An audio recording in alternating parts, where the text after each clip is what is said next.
हाँ तो बच्चों, ये जो डी आप देख रहे हैं, इस डी से हम लोग एंगल ड्रॉ करते हैं। ठीक है, ये एंगल ड्रॉ करने में यूज आता है, इसे हम प्रोटेक्टर भी बोलते हैं। बट इसे हम कैसे यूज करें एंगल बनाने के लिए, वर्टेक्स कहाँ रखना चाहिए, आर्म्स कैसे बनती है, आप छोटी छोटी गलतियां कर देते हैं और आप जो एंगल बनाते हैं वो पूरी तरह से गलत हो जाता है। तो आज हम ये सीखने वाले हैं कि हम किस तरह से इसको हमें रखना चाहिए और कैसे हमें इससे एंगल ड्रॉ करना चाहिए। So welcome to Shiv coaching classes. आज हम क्लास 6 मैथ्स की जो बुक है गणित प्रकाश, उसका चैप्टर 2 हमने शुरू किया था, लाइंस एंड एंगल्स। उसका पार्ट 10 हम लोग देखने वाले हैं। सो चलिए शुरू करते हैं। एंड इट्स माय सजेशन कि अगर अभी तक आप लोगों ने पार्ट 1 to 9 नहीं देखा है तो please first go and watch them. Part 10 में हमारा सबसे पहला टॉपिक है mind the mistake, mind the mistake.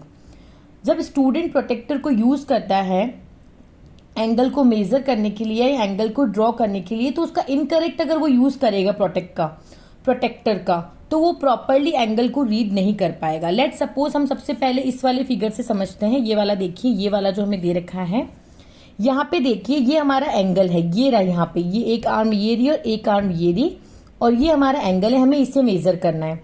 तो देखिए इसने क्या किया है कि जो वर्टेक्स है उसको तो यहीं रखा है। जैसे हमारे ये प्रोटेक्टर है, प्रोटेक्टर में हम वर्टेक्स को हमेशा यहाँ रखते हैं, ये जो ये सेंटर वाला पॉइंट है ना यहाँ पे, ठीक है, इसने बिल्कुल सही रखा है।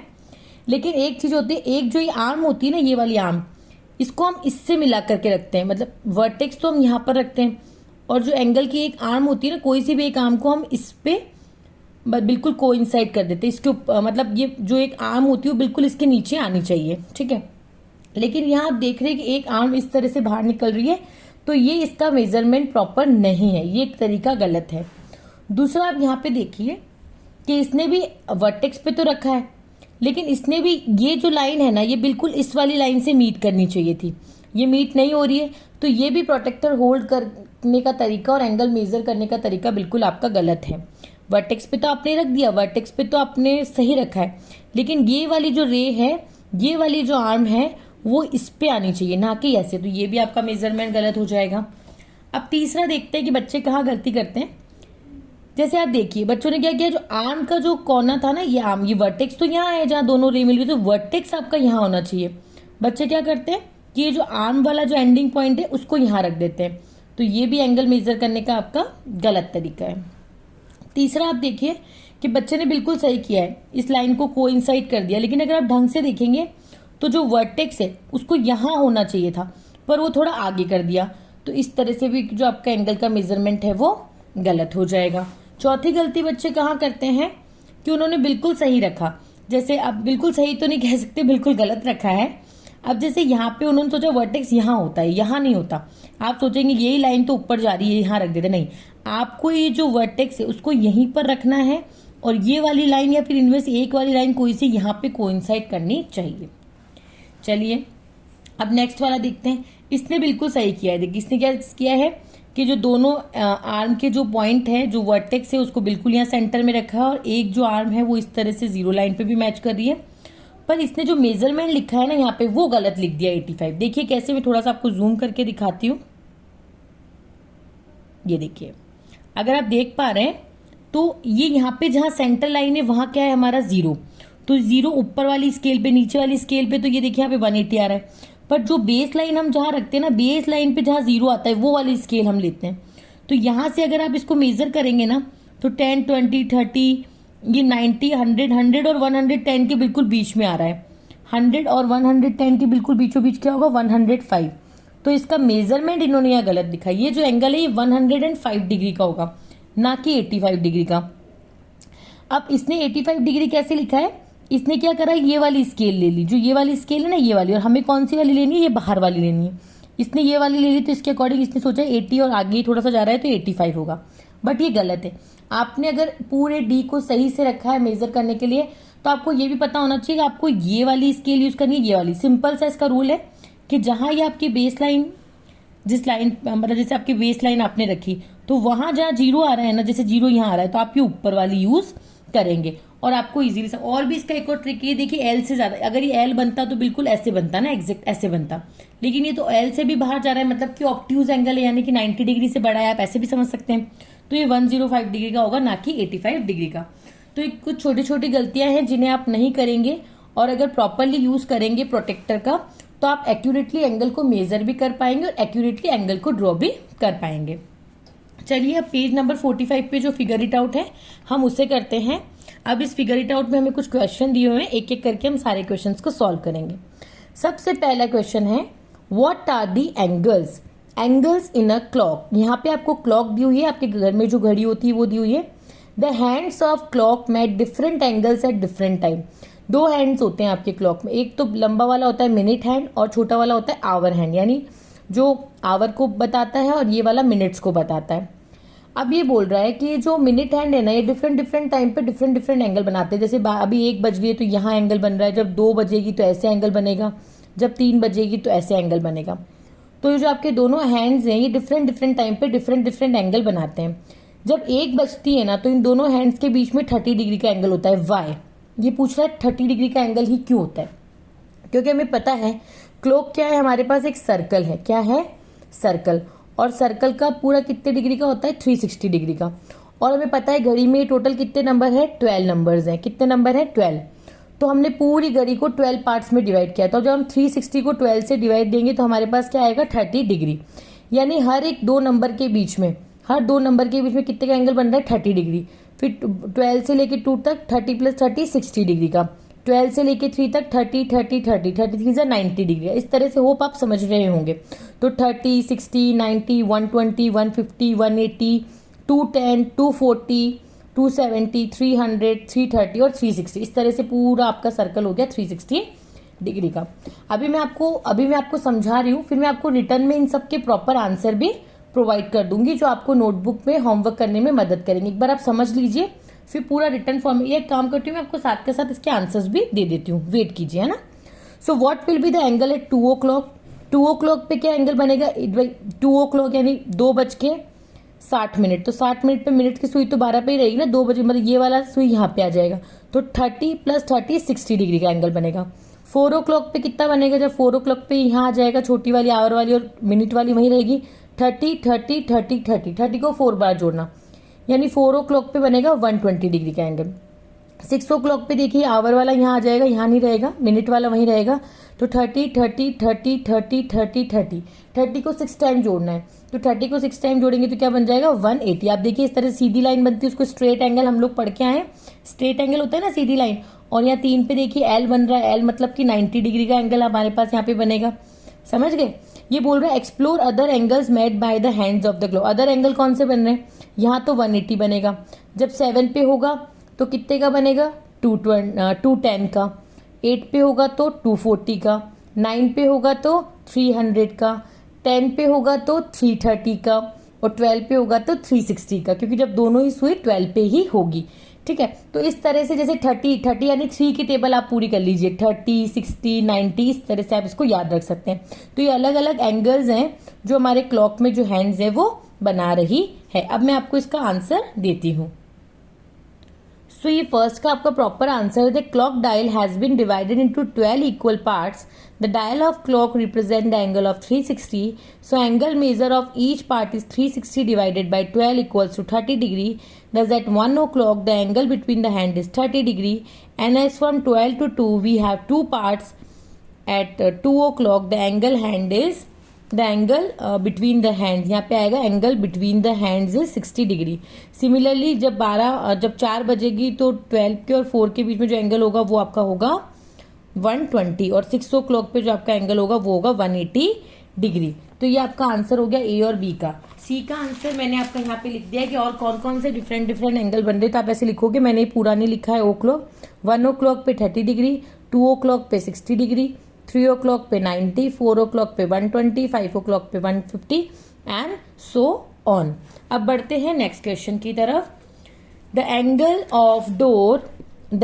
Of a door it is possible to express, angle of door यानी दरवाजे का, it is possible to express the amount by which a door is open using an angle. What will be the vertex of the angle and what will be the arms of the angle. अब देखिए आप कि ये हमारा इस तरह से दरवाजा खुल रहा है, ठीक है, तो यहाँ पर भी हमारा एक एंगल बन रहा है और यहाँ पर भी हमारा एंगल बन रहा है। पर बोल रहा है दरवाजा खुल रहा है, तो दरवाजा देखिए हमारा इस तरह से खुल रहा है, ठीक है। तो दरवाजा जो हमारा खुल रहा है तो देखिए एंगल यहाँ भी बन रहा है, एंगल यहाँ भी बन रहा है, ये दोनों एंगल है। तो हमें इनका वर्टेक्स बता, अगर हम माने जैसे एक आर्म हमारी ये रही और एक आर्म हमारी ये रही, तो एंगल हमारा यहाँ पे बन रहा है। या हम माने अगर एक आर्म ये रही और एक आर्म ये रही, तो एंगल हमारा यहाँ पर भी बन रहा है। तो जहाँ दोनों आर्म हमारी मिलती है वो क्या होता है, वर्टेक्स। ऐसे भी इधर भी ये दोनों आर्म यही मिल रही है और इससे ये मान रहे हो तो भी दोनों आर्म यही मिल रही है। मतलब जो हिंज ऑफ द डोर होता है ना, मतलब हम बोलते हैं जहां से हमारा दरवाजा खुलता है बंद होता है, यहाँ पे जो दो हिंज लगे होते हैं, तो ये जो हिंज ऑफ द डोर है ना, ये तो हमारा हो जाएगा वर्टेक्स। क्या हो जाएगा, वर्टेक्स। और एक तो दरवाजा खुद और ये जो वॉल है ये क्या हो जाएगी, arms of the angle, angle की आर्म। जैसे हम ऐसे एंगल बनाते हैं तो ये दो आर्म्स होती है, ये हमारा वर्टेक्स होता है जहाँ दोनों हमारी आर्म्स मिलती है।